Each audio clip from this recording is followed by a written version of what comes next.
Assalamualaikum warahmatullahi wabarakatuh.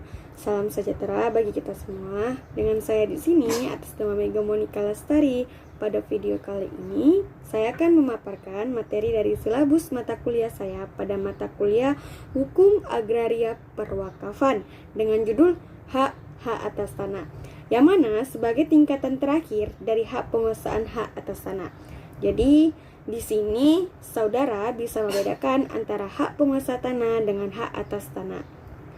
Jadi hak atas tanah itu merupakan bagian dari hak penguasaan atas tanah.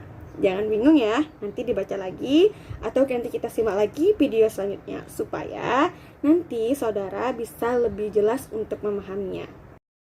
Baiklah teman-teman, tujuan pembelajaran dari materi ini atau pada bab ini dan pada silabus ini. Nah, saya akan menjelaskan mengenai hak-hak atas tanah sehingga diharapkan saudara mampu menguraikan kembali ketentuan pokok hak-hak atas tanah sebagai lembaga hukum. Nah, kemudian bisa menjelaskan kembali secara menyeluruh sistematika dan macam-macam hak-hak atas tanah yang dilahirkan dari Undang-Undang Pokok Agraria Nomor 5 Tahun 60. Nah, dalam materi ini memiliki beberapa poin yang akan disampaikan, yaitu pada poin pertama, yaitu tentang pengertian hak atas tanah.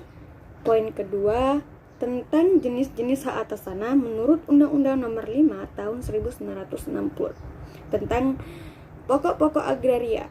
Poin ketiga yaitu tentang jangka waktu hak atas tanah, dan poin yang terakhir atau keempat yaitu tentang hapusnya hak atas tanah. Mari simak video selanjutnya. Nah, kita masuk poin pertama, yaitu tentang pengertian hak atas tanah. Apa sih hak atas tanah itu? Gitu kan? Begitu kan teman-teman? Nah, jadi hak atas tanah itu ialah hak yang diperoleh dari hubungan hukum antara pemegang hak dengan tanah, termasuk ruang di atas tanah atau ruang di bawah tanah untuk menguasai, memiliki, menggunakan, dan memanfaatkan, serta memelihara tanah, ruang di atas tanah atau ruang di bawah tanah. Jadi, itulah pengertian dari hak atas tanah. Oke, adapun pengertian hak atas tanah lain yaitu hak yang berisi rangkaian kewajiban dan atau larangan bagi pemegang haknya untuk berbuat sesuatu terhadap tanah yang telah dihaki.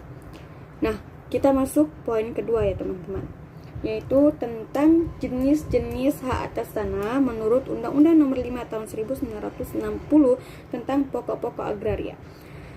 Bahwa hak-hak atas tanah itu mengandung kewajiban-kewajiban yang harus diperhatikan. Yang pertama itu apa? Yaitu adanya ketentuan yang terdapat dalam pasal 6 Undang-Undang Pokok Agraria, yaitu hak atas tanah itu harus memiliki fungsi sosial. Nah gitu, seperti apa contohnya? Jadi intinya apabila mana seseorang memiliki hak milik atas tanah, maka dia tidak bisa mengabaikan hak-hak sosial atau fungsi sosial terhadap hak atas tanah tersebut. Misalnya gini, memberikan lahannya sedikit untuk jalan atau untuk pengairan. Nah, itu contoh yang pertama. Adapun yang kedua, adanya ketentuan pasal 15 Undang-Undang Pokok Agraria yang berisi kewajiban memelihara tanah dan mencegahnya dari kerusakan. Baru kemudian yang ketiga itu ialah khusus mengenai tanah pertanian pada pasal 10 Undang-Undang Pokok Agraria yang membuat asas bahwa tanah pertanian itu wajib dikerjakan sendiri oleh pemiliknya secara aktif. Lalu apa sih yang dimaksud dengan pokok agraria? Nah gitu, pasti teman-teman juga nanya begitu kan?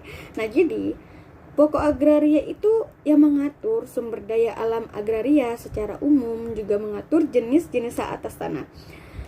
Lalu tadi adapun jenis-jenis hak atas tanah dikategorikan menjadi 3. Ya teman-teman, dikategorikan menjadi 3. Yang pertama yaitu hak milik. Nah, hak milik ini adalah hak turun-temurun terkuat terpenuh yang dapat dipunyai seseorang atas tanah dengan mengingat ketentuan dalam pasal 6 dan pasal 20 ayat 1 Undang-Undang Pokok Agraria. Oke, kita lanjut, yaitu yang kedua, hak sementara. Nah, hak sementara ini ialah hak atas tanah yang bersifat sementara, yaitu seperti hak gadai, dan pastinya hak ini tidak tidak kuat. Nah, gitu. Jadi intinya nanti ada perbedaan antara hak tetap dengan hak sementara. Oke, baiklah teman-teman, kita lanjut ke poin berikutnya, yaitu tentang jangka waktu hak atas tanah. Nah, jadi jangka waktu hak pakai atau tanah hak milik adalah 25 tahun dan tidak diperpanjang.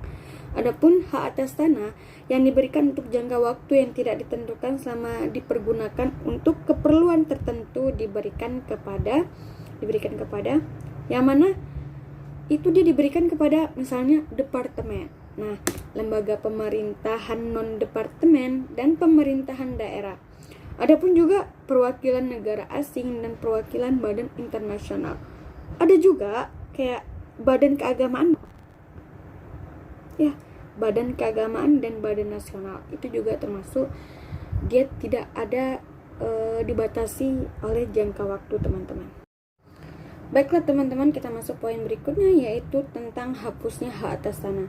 Nah, ini terdapat dalam aturan pemerintah nomor 5 tahun 1960 pada pasal 27 tentang pokok-pokok agraria.